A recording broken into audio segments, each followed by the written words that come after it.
Well, here we go. I'm going to kick into it. This is the Brown Duke Gun Show. My name is JP Garcia. Here today with the usual suspects. I have Brandon Elias and Austin Menard with me.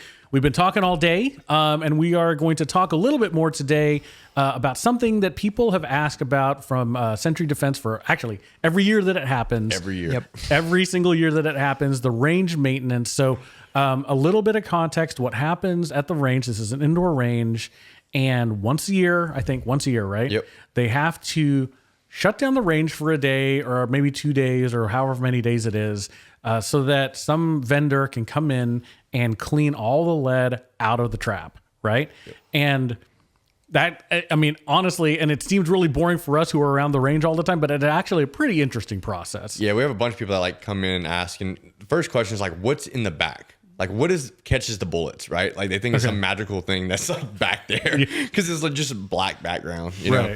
And all it is just rubber. Like, it's just 40,000 pounds of rubber that's belt-free rubber, so there's no steel or nothing like that in it. Right. It just catches the bullets. It slows down the bullets enough. So it's just a big pile of it.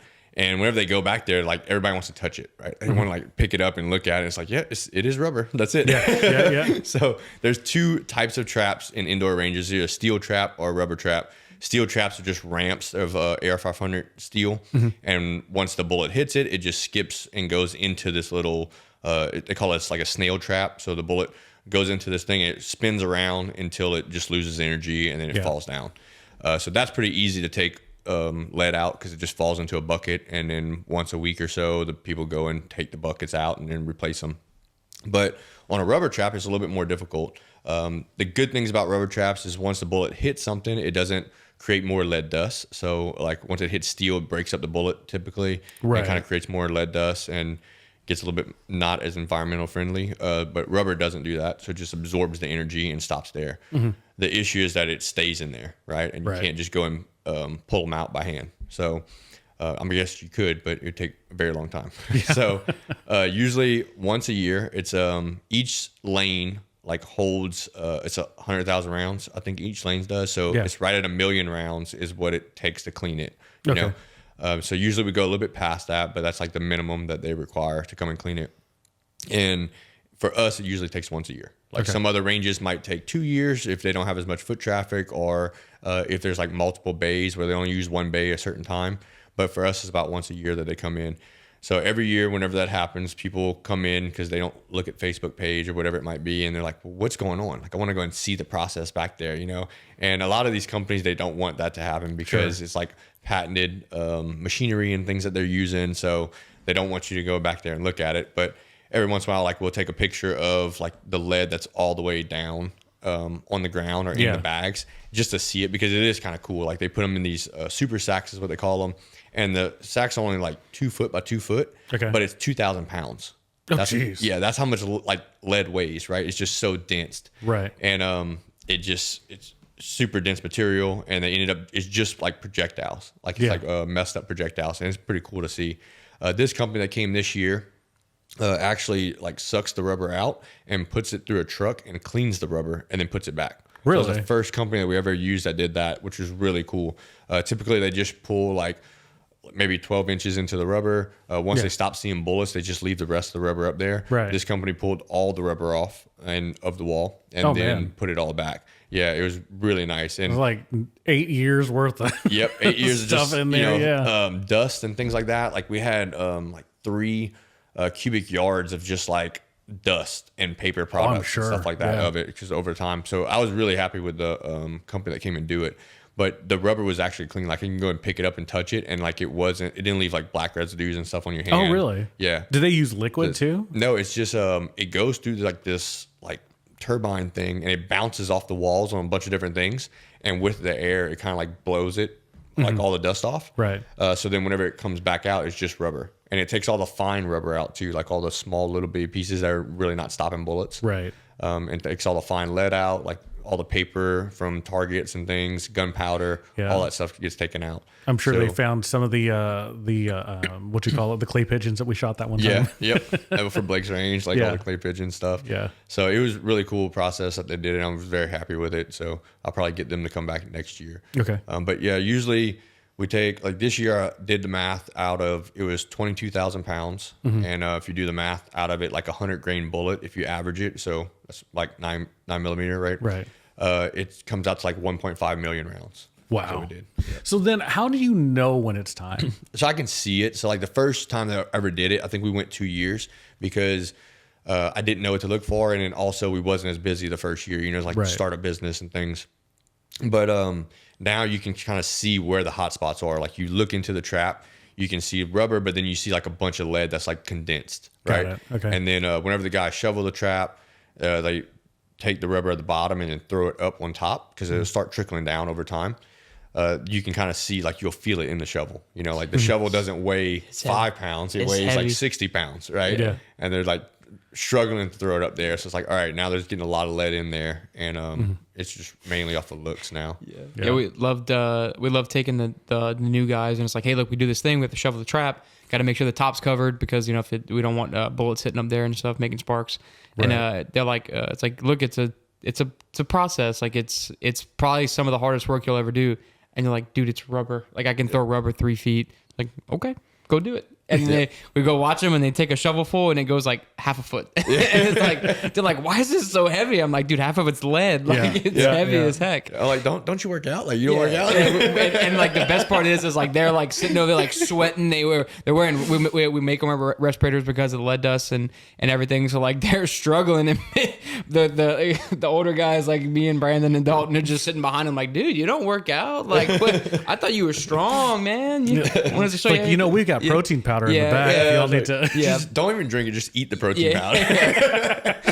So we just sit back there and give them a hard time. But so you can definitely tell. But like it looks like somebody towards the end of it, it looks like you basically just took like a handful of bullets and just like threw it on top of the trap. You can start to see like little metallic things. But And usually after once they do that, we also do other maintenance stuff. Like we have a firing line, and then now we have a caution line behind the boost, so that way you have to play with guns inside of that box. Sure. Right? Yeah. So we repaint those, repaint the walls, wipe down all the boots with like de-lead wipe. We usually do that like once a month or so. Right. But really at that time of the year, like we do everything, like spring cleaning type deal to kind of refresh the range.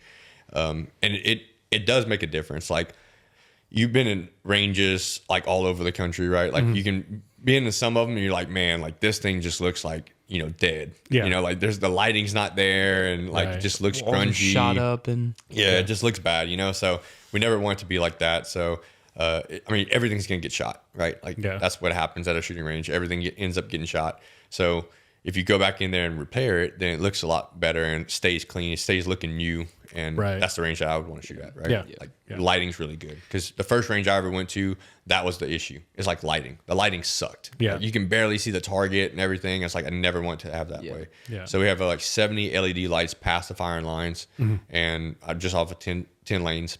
Yeah. So it lights up everything, whatever distance that you are, and we usually change out all the lights, make sure they're not burned or any of that stuff. Yeah, Sure. That's like the first thing we hear too is when we get new or folks that have been to other ranges before, is like when they come out of the range, you're like, man, your range is like super nice. Like it's clean and like it's bright and it's like very, very, very nice. Yeah. Most of the time, like the ranges, this is what they say. The ranges I've been to, they look nice on the outside, and then you get in the range and you feel like you're in you feel like in the 70s. Like it's like everything's shot to heck, and there's just like it's dark and cramped, and it's like I'm in somebody's basement. Yeah. But ours is like very bright, and there's also like no questions as to what like you're supposed to do. Like we have very clear postings on safety rules. Like Brandon said, we just drew like a new line because we were not that we were having issues, but people were just getting a little confused about like what we were asking of them. So now we added an additional like barrier. So now it's like very easy to say like you just stay in between the lines. Yeah. And that was something that we actually learned from another range that I had went to. I was like, hey, they had this thing, and I thought it was really cool because it's a visual cue for our shooters, and it's also very easy for us to see because looking through the windows, it's kind of hard to see how far back they are. Right. So it was an easy cue for us. So we're always looking for ways to improve for safety for our shooters and ways for our ROs to be able to call out safety issues and stuff like that. But clear safety postings, and then we even tell them like what to do with the brass. Like we tell them you don't have to clean it up if you don't want, but there's a sign, that big sign that says if you want to clean it up, push it forward, so that way nobody's tripping over it. And Right. we do a good job with our ROs of cleaning brass throughout the day. So like that was another thing about that same range. Like that was the first range I ever went to, and I remember like opening the door and it was like the thing I always think of is like, was it Scrooge McDuck? He had the big like The money bin. yeah, it's like that, but it was brass. Like yeah, it's like walking on top of brass. And so like we make sure we do that because like it sucks when it gets like stuck in your shoe, and it's definitely like a slipping hazard and stuff. So Sure. we always clean up. Like if we see somebody not clean up their brass, like we go immediately and clean up their brass. Like so we do we keep it clean for us so nobody's slipping over anything.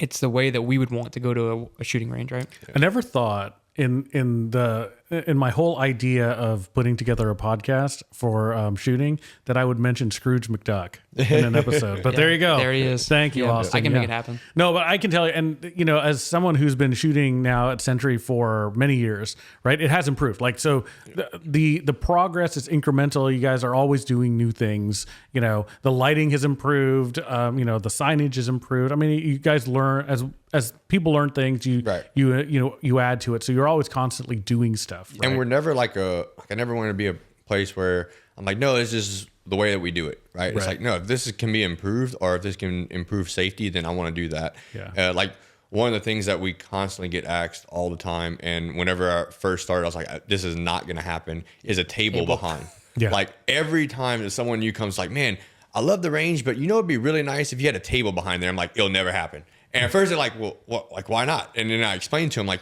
someone's going to put a gun back there. It's like, what do you want to do with the table? Yeah. Well, I could put my case down and then I could. I get it. You know, like, because they think like, hey, it's just me. Like, I'm moving the gun. And it's like, yeah, that's great. But what if someone else on this booth next to you, you're shooting and you don't see them and they're moving a gun back and forth? I was like, how does that make you feel? And they're like, yeah, I wouldn't like that. So like, that's a good point. I'm like, yeah, exactly. Yeah. And then some of them still are like, well, I can just load mags like back there. I'm like, you can load mags in the booth.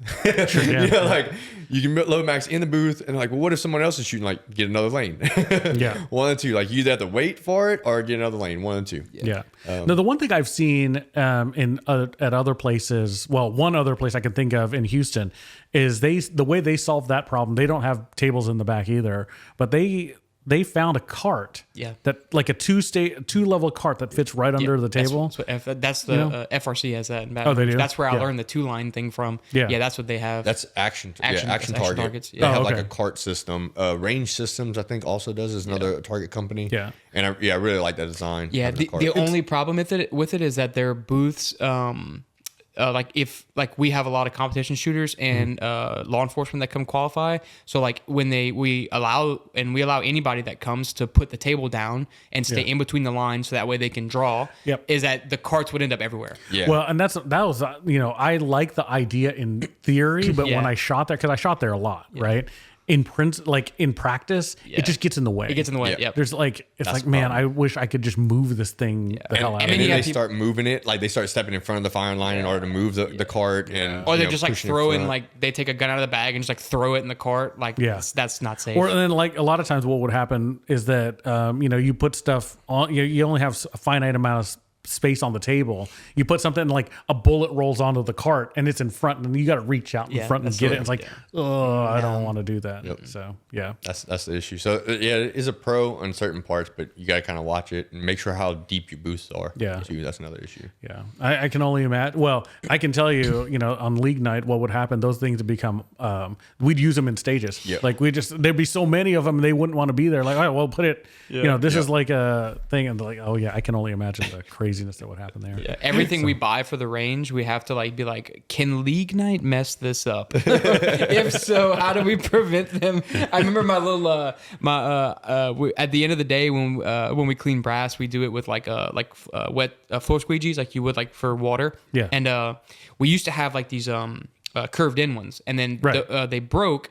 So then we just had straight ones. Well, like it was like such a pain. Like we have a lot of foot traffic. Like I don't know. At the end of the day, what you think we probably have like 1,000 pieces of brass. Oh yeah, brass. Yeah. Oh yeah, we So- have more than that. Yeah. Yeah. Wait. So like it's like, believe it or not, with a 24-inch flat squeegee, it takes a long time to pick up brass. Right. So eventually, like, I got so tired of it that I bought like this squeegee that's made for tennis courts to pick up tennis balls. And you've seen it before, but it's huge. And I remember like when I bought it, like I was like so, so proud of it. I was like, I wanted to like write on it. I was like, USPSA, do not touch. And I remember telling everybody, I was like, if you break my squeegee, I'm going to be pissed. So, get thrown around. Yeah. Yeah. No, yeah. Well, yeah. Well, we use a lot of things. Yeah. We use a lot of things. Do a lot of good things too, though. There are a lot of good things, but yes, if it can be abused, it probably will. Yeah. So we love you for it. Yeah. So, I mean, there's all kinds of different things that people have suggestions for, and like some of the barricades, like they have some booths that have barricades that pop out on left side and right side, and they're very big on police ranges, right? Because they have to shoot on one side or the other side.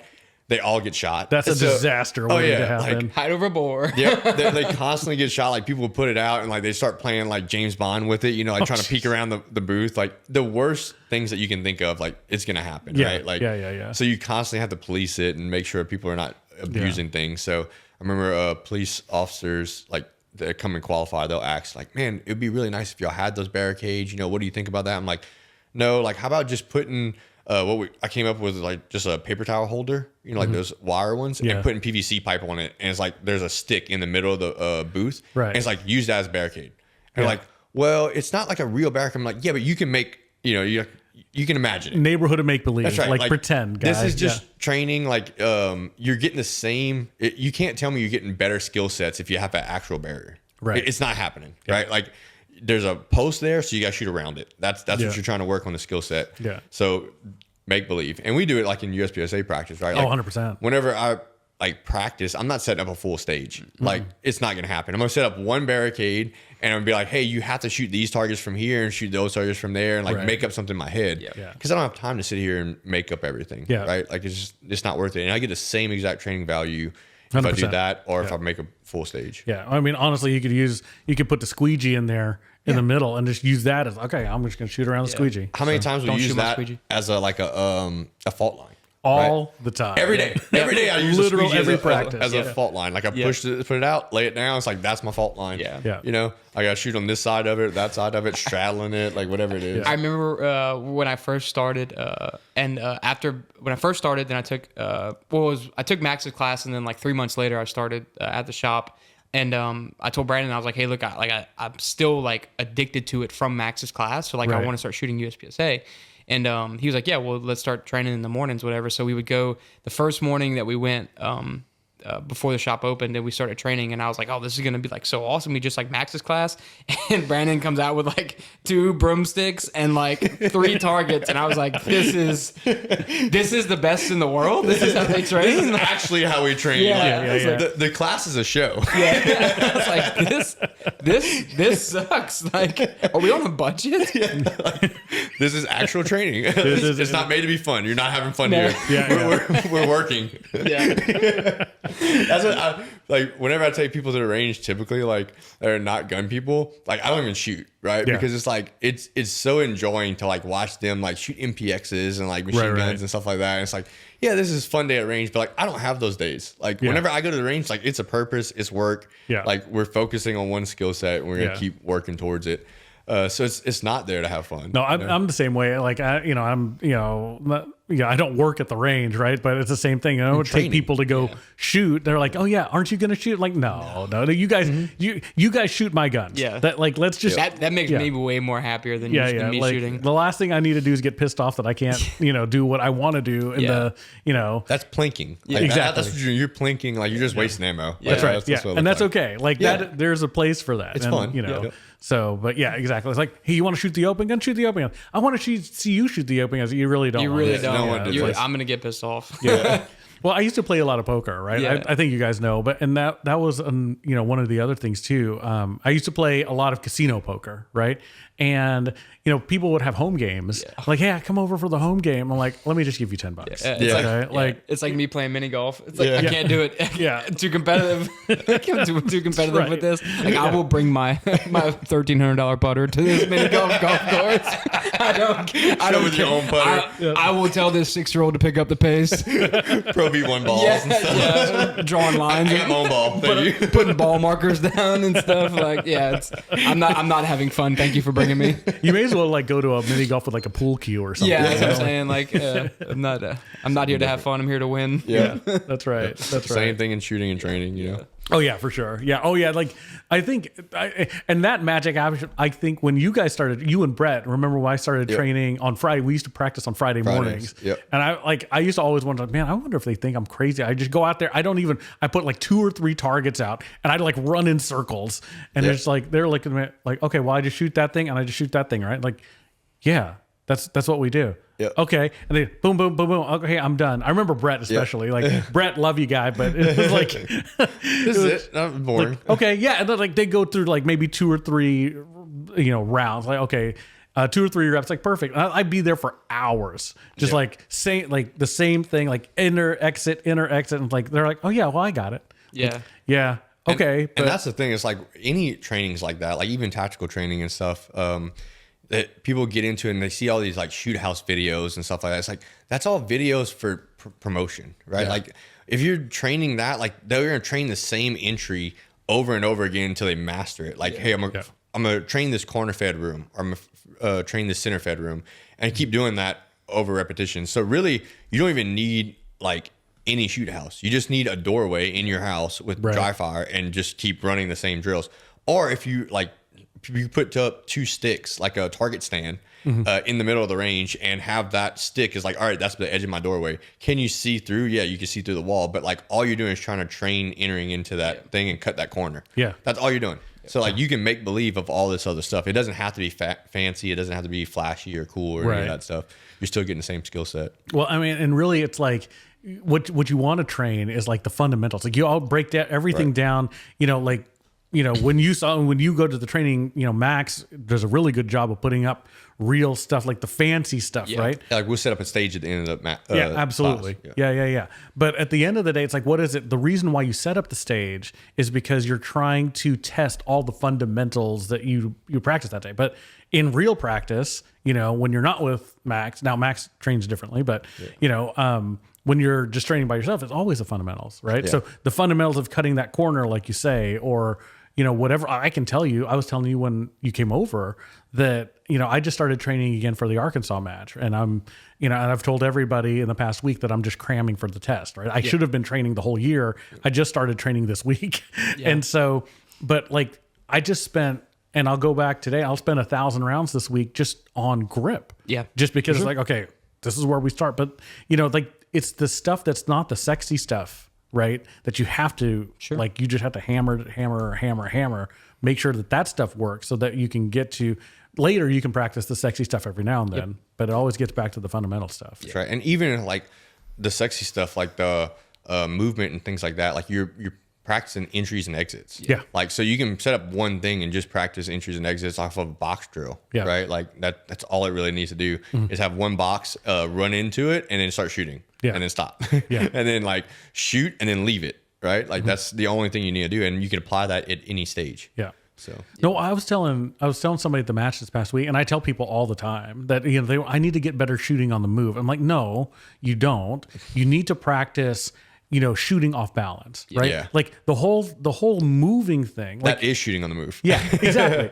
Yeah, like you just have to because the running part is running. Yeah. Like you can practice running without a gun. Sprint. I mean, it's like the only part of that shooting on the move is like that first target when you're actually leaving. Yeah. Or you're actually getting into positions. Like that's all you got. Like, so lift up one foot and shoot.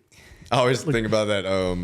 Forgot which show it is, like the Kenny Powers thing is like, oh yeah, like I bet you run a lot in triathlons. No, I play like real sports. I bet you train shooting on the move a lot. No, I do real things like shooting entries and exits. Yeah, and it's crazy how much like training, like you're like people think it's just like I go sit there and like spend like 4,000 rounds. It's like bam, I'm a USPSA shooter, and it's like no, like so much of it is like the movement, and that's what like makes Max so great, and like that's what makes like you guys so great. And I remember the first time that Blake came train with us at Sentry, we set up a stage and like I shot it and then Blake shot it, and like like I wasn't so much worried about hits. So I was like, Blake's like, one of the best in the world. Right.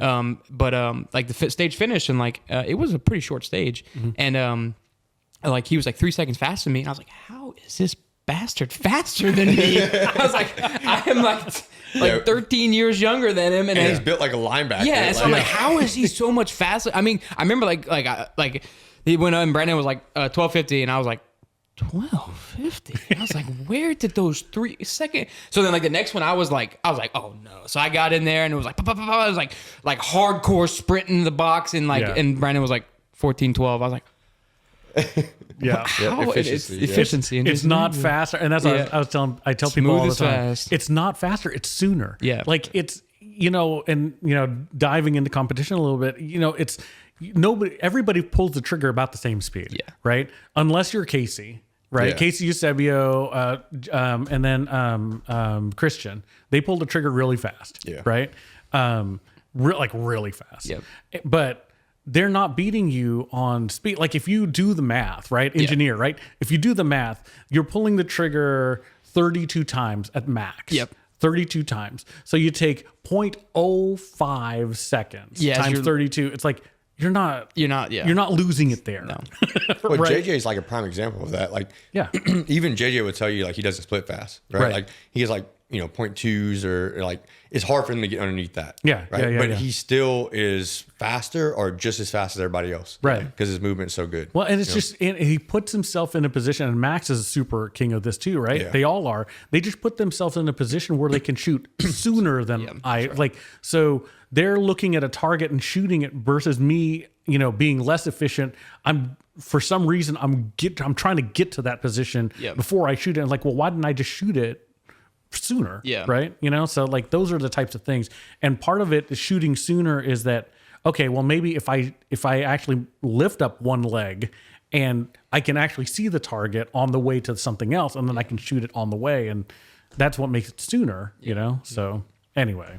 Yes, I don't know how we got into that. I was about to say we diverged. But if you talk about guns for 25 seconds, I'm going to talk about competition. So that's right. Because we were talking about range maintenance. Yeah. How do I don't know. Go back and rewatch it. I guess we'll see. The glory of this podcast. It's like competition, tactical. Somehow I always end up talking about golf. That's right. Yeah. we talked about Scrooge McDuck. I made a reference to Mr. Rogers. God, that was all in this show. And then Mr. Rogers last show. There you go. So Maintenance. So that's what. So we talked about getting lead out of the trap, right? That thing. And I know, like you guys, the other thing you didn't mention, well, maybe you did, but it goes, to say again, like you guys repaint everything. You redo the floors. You paint the black on the places where people have shot the target, the target holder, the baffles, like all the stuff on the ceiling where people have shot, because that happens. Yep. People, by the way, don't shoot the ceiling. Yeah. Daily. Don't do and a lot of times that happens because like your target's too close and you're shooting up. Yep. Right. They don't look past the target. Yeah. Yep. Yeah. Think about what's behind your target. It's one of the firearm rules. Yep. Yeah. So, so that's that. So what else though? Like what other maintenance things do you do? Like change filters and things like that. Like all the filters that are in the range, or that's an important one, right? Because a lot of times when people have never seen the back, right? And they go into the back and they see these walls of boxes. Yeah. And people are like, what is that? And like, those are filters. Yep. We just got to change them all the time. Yeah. We do it. We do those very frequently, not just during that 1 year maintenance thing. Cause like safety is a huge thing to us. And like like Brandon always stays on top of us too. Like all the employees, we get lead tested very frequently. So it's a big topic. And like, that's another thing I think that sets Sentry apart from other places as well, and just makes it unique in general, is like, we're an all around safe environment, talking about environmentally friendly, keeping our employees safe, keeping our customers safe, from like a hazard standpoint, exposure, as well as like firearm safety. Yeah. But at the same time, like we are like the funnest range. Like we let you do more than other ranges under safe circumstances. We have machine guns. With like people ask all the time, like, hey, can I like you guys let like rapid fire? It's like yeah, if you can if you hit the target where you're aiming, you can shoot as fast as you want. Like we have machine guns. Like that's about as rapid as it gets, you know? Right. So drawn from the holster. Draw from the holster. That's why you remember. That's the quintessential story of this whole thing, right? Yeah. Is that, draw from holster. So you can draw from holster at Sentry. You should draw from holster at Sentry once you practice it at home. Get cleared from a range officer, Get stuff cleared like that. from the range officer. We have safety stuff that's involved into that. But I don't like a place where you go to and they're like, oh, you can't draw from the holster. It's like, well, where should I draw from the holster? Right? Yeah. Like, how do I learn that skill? Yeah. Like, how do I go about, and I'm going to carry a gun around every day, but yet I can't practice how I would defend my life. Right. Right? Like, no, that's a very essential thing to do. Yeah. We had a guy yesterday actually, and like concealed carry stuff too. Like we want people to come practice concealed carry, but that's like I would stretch to say it's a little bit more dangerous than USPSA drawing, because you're drawing off your body. So we had a guy yesterday that actually came in and wanted to practice concealed carry drawing from 6 o'clock. Yeah. So he went in the range, and when he asked one of the guys, like, hey, I'm going to be drawing, and they asked him, where's your gun? He's like, well, I carry at 6 o'clock, and I was kind of doing something on the computer, and like when I heard it, I kind of looked over, and the other employee kind of was like, yeah, that's going to be a tough one. Like, we're going to come watch you a couple times.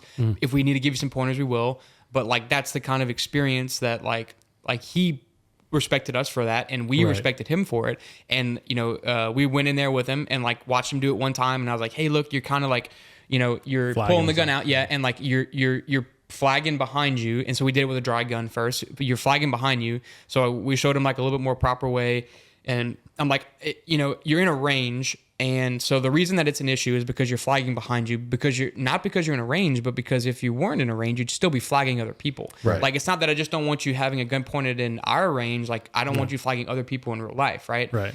So showed him like the proper way to do it. And he, super thankful, super awesome guy. Watch him do it 3 or 4 times. And it's like, yep, you're good to go. If you have any questions, let us know. But like, we even allow that kind of stuff. So as long as you're cleared by an RO, if you have any questions, like ask. Like, that's what we're here for. Yeah. There's no dumb questions. We tell our customers that all the time. There's no dumb questions. And there's some things that we don't allow that, like, we'll explain to you why, like shoulder holsters, right? Like cross draw and stuff like that. Like, oh, can I cross draw? Like, no, you can't do that. Like, why can't I do it? Because you're going to flag yourself or someone else. Like, you're drawing the gun underneath your arm and you're passing in front of your hand. Like, unless you draw like this. Yeah. Like, and you're still like, as soon as it comes out the holster, you're pointing it behind it. Like, it's not. It's like, you shouldn't carry a gun that way. Like, plain and simple, right? Like, you're going to flag somebody. So no, we won't allow you to do that. And once you break it down to that way, they're like, oh yeah. It's like, you don't get a half a second of like, good grace period, right? Like, hey, don't worry about this time where I flag my arm. It's like all the time. Yeah. As soon as it comes out the holster, it needs to be pointed in the same direction. Yeah. Well, and then even thinking about it just from a speed perspective, right? Like, you shouldn't be doing cross draw anyway. I mean, for many reasons, not the least of which, it's like a slow draw. Like, it's a terrible draw. Yep. They want to be Hawaii 5-0. Oh, I know. Like, from back from the 1980s. Yeah. Like, we talk about efficiency. Like, you're reaching across your body, then you're coming back across your body. Why don't you just put it on the same side? Exactly. Yeah. It's like much more efficient that way. So, anyway, but so, those types of things, like the concealed carry, you're absolutely right. Like, you got to be super careful about your gun handling. I can tell you that when we do concealed carry matches, the guys, it's so funny because they, you start to hear these guys who are super gamers, they're starting to strategize. They're like, well, I've got to do it this way because I can't draw, I can't draw the way I normally draw. I have to do this whole thing to clear the pants and do this whatever, but I guess the point is that, like, they even know, like, the people who are drawing guns all the time, like in competition, they know it's like drawing concealed is a completely different thing, and you got to practice it just like you practice anything else, because look, the last thing you want to do is draw a gun, but if you're doing it, like, you don't want to shoot yourself, Right. Yep. So, but anyway, that's concealed. Yeah. You got to watch those guys, Yeah. And we were always welcome to, we always open to teach anybody anything. And thankfully we're super proud of our safety record, and we're super proud of the safety environment that we harbor. And like, we're not those people that, like, if we see you do something like that, like, I'm not going to come tackle you into the booth. Yeah. It's like, hey, like, look, this is what you did. This is a better way to do it. Right. Right. Tell you one time, second time, it's like, hey man, told you before. And then after that, it's like you're causing a safety issue for my other customers, right? We need to have a conversation outside of this, right? Right. But like, there are places like that. Like the story that I tell people is like, if we do have to kind of like fuss at them, and like when they come out the range, like we're always the first ones to be like when they come out the range, we're like, how was it? It's not like I'm gonna sit there and stare at you like you're that guy I had to fuss at. It's like, hey, how was it? Yeah. It's like, hey, good. It's like, hey, look, by the way, the only reason I told you something is because like when you do that, you're pointing at yourself. I don't want you to shoot yourself, man. Right. And the second they hear that, they're like, yeah, I understand. Like, I appreciate, you let me do that. I've been to places for my NRA qualifier, like qualifying as an instructor. So it's supposed to be like, best of the best. We had a guy that was in our class that like, we were all just like doing drills. And then all of a sudden, like, we saw someone come like into the range and like tackled him into the booth because he had like broke the 180. Like it was like, this is the level that some people run their ranges to. And I'm not saying there's one that's right and there's one that's wrong. If you like point a gun at someone's head in our range, like, yeah, I'm gonna come, like you're out, Yeah. But like for stuff like, if it's an ignorance thing that really wasn't terrible, like, we're going to try to give you a warning. And that's most of what we see is like walking around with clearly unloaded guns. Right. It's like, hey, like we'll take control of the gun, and like we'll take control of the gun and be like, hey, this is why we don't do this. Right. But if you point a loaded gun at somebody, like we're going to have a problem. Then you're going to have a problem. Yeah. Yeah. And I think part of it, it's too, like you talked around it, but I think part of it is like, if somebody is doing it out of ignorance, Yeah, right. Yeah. You educate. Right. But if people know better, right, and they're doing it like on purpose, like to have a cool Instagram photo or something like that. Or like video and shooting is one that we get like that's the only issue I've ever had with people is like I see somebody like videoing and they're shooting, and I'll go and be like, hey, just have like either set it up or have your buddy video you. And because like you can't do both at the same time, and it's very dangerous, right? And they're like, oh yeah, okay, but like, and then I walk away and they're like, yeah, but that doesn't look cool. So they do it again. It's like, hey, like, dude, yeah, we're done. you're done. You're done. Yeah, You gotta leave. Yeah. So Because like you obviously know what you're doing, Yeah. and you're still doing it after I told you something. Yeah. exactly. So Yeah. and it's like it's to protect you. Like I'm trying to keep you safe. And we had an experience the other day where like a customer got upset over something like that, and then after talking to them about like we are trying to protect you, and like the reasoning behind it was like we don't want you to hurt yourself. They were like apologetic to us, like, yeah, I'm sorry that like I lost my cool. I definitely understand where you're coming from now, and I appreciate it, and it's a lesson learned. We all move on from it. It's like, yeah, it's no big deal. Like we're adults. Like I know we don't like getting fussed at, but it's we're still learning, and like we're still learning. Like if I ever do anything wrong, like I would hope that somebody would correct me, right? And we do. Like think about USPSA, right? Yeah. Think about the guys like that get disqualified for breaking 180s. It's like no one screams at him. It's like, hey, stop. Yeah. You did it. You're done for tonight. Stick around. Help us tape targets. Help us pick up. Yeah, That's it. It's it. Yeah, exactly. You're come back next week. Come back next week. There's a lot of come back next week. You know, this is why we had to stop you. Yeah. Whatever.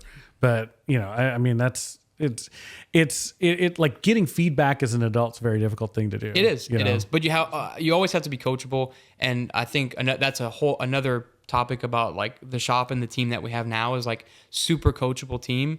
Yeah. We all learn from each other, and we learn from other people too. Like nobody's so big that they can't learn from somebody. Like, I mean, the best in the world, that's why they are the way they are, is because they're always learning from other people. They're always learning from themselves. Even if you don't agree with somebody, and I talk about this in my concealed carry classes a lot, because there's a lot of tactics and methods that people teach that I don't agree with, but you can still learn something from it. Like, don't just dismiss it immediately because you disagree with it. Like, you can learn something from it. Yeah, absolutely. And you have to be coachable. Yeah. The first like USPSA like class I went take, I remember like I brought all my gear and I like rode with JP, and like I had the gun in the holster because it's like, hey, a gun in the holster is like a safe place for it to be, as long as it stays in the holster. And it was unloaded and stuff, but like I remember walking up and like grabbing my holster, my rig, and I was like, the gun's not in there. Like, where's the gun at? And like JP had took it off and like put it in a bag and everything because he knew like walking up to the safe table with a gun in a holster is like a no though. Oh yeah, yeah. Like you can't get DQ from the match like instantly from that. Yeah. And it's like I didn't know that. I didn't know the USPSA rules and stuff. It's like it's a safe gun because it's in a holster. Like that's the classes I won't take and everything. That's not the way you do it. That's not the way you do it. So that's awesome. It's like all right, I'm gonna learn from that, and then like from now on, I have to buy a bag and like put it in a bag and do that stuff. Yeah, you borrowed a bag for about 3 years, and then 3 years, and finally JP gave me one. Like the cheapest personal gear. Oh man, you were like the quintessential opposite of what people do in USPSA, Completely opposite. which is what people should do. People should copy for what you did, and not do what they end up doing is going out and buying thousands. That match was fun. Here's my new $11,000 gun. I borrowed like a Glock 34. I'm a D-class shooter with my 11,000, but not that that's a bad thing. It's fine. You can buy whatever makes Whatever you you happy. But we always tell people like, don't buy anything until you know what you want to do. Yeah. Brandon totally. I did not do it. Yeah. I don't think I bought a belt until I was like master. I borrowed one from JP. It was like coming up, I had to zip tie it to my pants and stuff. Like Max's dad like got so pissed at me, like Max Senior. He's like, I sell belts, right? I'm like, yeah, I know. And that's what I was gonna say, dude. You didn't buy a belt until Max's dad chastised you for not having a belt. That's right. It's like, what the hell belt do you have? It's like, give me a discount on it too. He's like, felt so bad. He like wanted to give it to me. Oh man, that's amazing. But yeah, and the one thing I wanted to mention is like, you can never go too hard on safety because it's like, part of it's like sometimes you feel like you want to ease up because the guys are just, whatever. But then like I keep thinking about that dude on TikTok who like accidentally shot himself and killed himself, right? And he was just screwing around with a gun, like listening to some music or whatever. And he was on the beat and, and then his finger was on the trigger. I'm like, oh, well, that's bad. And then he ends up offing himself. Like, shit, that gun was loaded. Yeah. Oh my gosh. Like, what the hell was that guy thinking? Yeah. And then it's like, you get people like that. Like, well, then clearly you can't just ignore stuff. Yeah, that's right. You can't. like, It's not like, and we try to, again, like be like lenient as far as like, not with safety, but like with, I don't know, it's kind of hard to explain what I'm saying, but like we give everybody every possible option to like, like we explain, like we give them the whole 9 yards of like, this is what you can and can't do. Like, I know the bag is in the way, so put the gun on the table, put the bag wherever you want to put the bag, right? Yeah. And it never fails. Bag goes in the bag, gun comes out of it, walk to the booth, and it's like, dude, we just talked about this. But then, you go tell them, it's like, hey, look, we just talked about it. The gun, see the lines? The gun can only exist in those lines. Like, oh, got it. Then they leave and the gun goes back to the bag, and it's like, dude, we just talked about this. Yeah. So, we try to be lenient with it, and like most of the time, it's like 99% of the time it's like lesson learned, no problem. Right. And like a lot of our and our members too is what again, something that separates Sentry is like, and we tell our members this all the time, is like we also rely on you. Like I've told members before, like on a Saturday, like I'm over there doing something, I'm selling espresso, I'm doing a Form 4, and like you'll walk up to the counter and be like, hey, is there an open lane? I'm like, yeah, there is. And hey, while you're in there, keep an eye on everybody for me. Yeah. So it's like we rely on our members, and members will come tell us like, hey, just want to let you know, I told the guy in lane 9 something. If he happens to say, hey, some random guy told him something, it's like, no, thank you. Like, I appreciate you. Yeah. We have an RO on the range when we can. Sometimes we get a little bit backed up, but we're always watching the range. Yeah. But we do rely on our members, and even just like regular people. It's big boy rules, right? Like if someone's pointing a gun at you, you should tell them. Definitely tell them something. Don't point a gun at me. Yeah. No matter where I'm at, if someone points a gun at me, like I'm either gonna point one back at you or I'm gonna tell you something about it. Like, right. Yeah. First, that's the first opening line in our concealed carry class is like I'm in charge today, but you guys also are in charge. We're playing big boy rules. So if you see something unsafe, do something about it, and or tell me about it immediately. Right. You need to be your own safety RSO. Yeah. So I mean it's the yeah.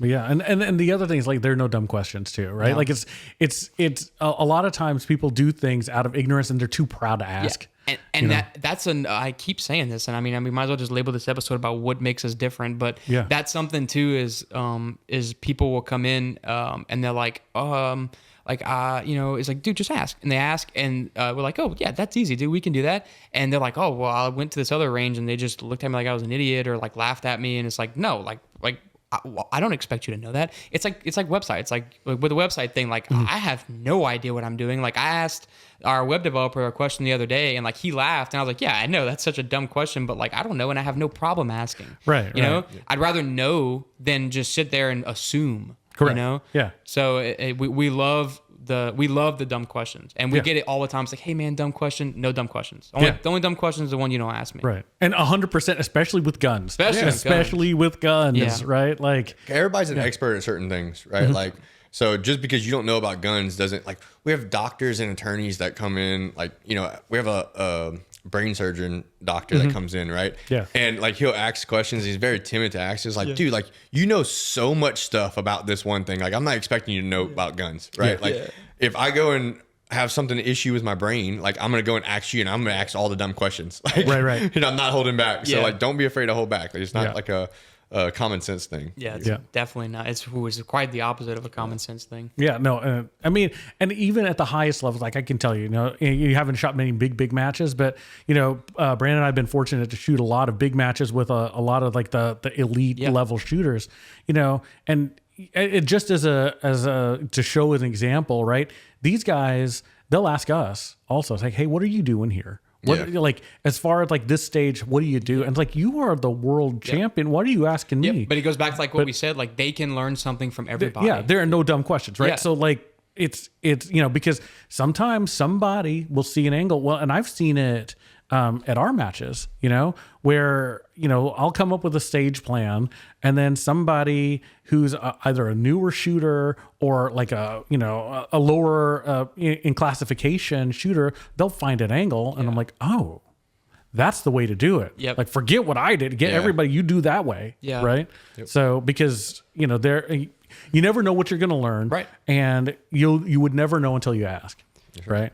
So anyway, I think we need to cut it because our lights are dying. That's right. Your two lights back there, like, we've outlasted the 3 hours of the lights. So, but I think this was a good episode. It didn't go where necessarily we thought it was going to go, but it's a perfect episode about just, you know, Coachability. Being safe, coachability, you know, a little bit about what happens at the range. And then also, you know, be open. That's the nice thing about Sentry is that, you know, one thing I can tell you as something I've noticed as someone who's shot at a lot of different ranges, you know, across a bunch of different places, is that Sentry's kind of like a place for ideas, you know, where you can talk about things, you know, from the most basic questions to all the most like crazy high level things. Well, I mean, clearly you guys made the Deadlock charging handle out of your some crazy ideas, right? That ended up being good ideas that you guys made into a product, right? So it goes full circle. Like you know, Sentry's a place where you can talk about these things, you know, and that makes it different from a lot of ranges. And a lot of folks will give such good advice, you know, and they'll also be open to receiving advice. And I think that's a really good thing. Yeah. So, I think so too. Anyway, enough about that. I think that's, you know, for however we can keep that going, we'll just keep it going over there. That's right. Yeah. We're trying. Very good. Okay. Well, so thank you all for coming, and we will catch you next episode.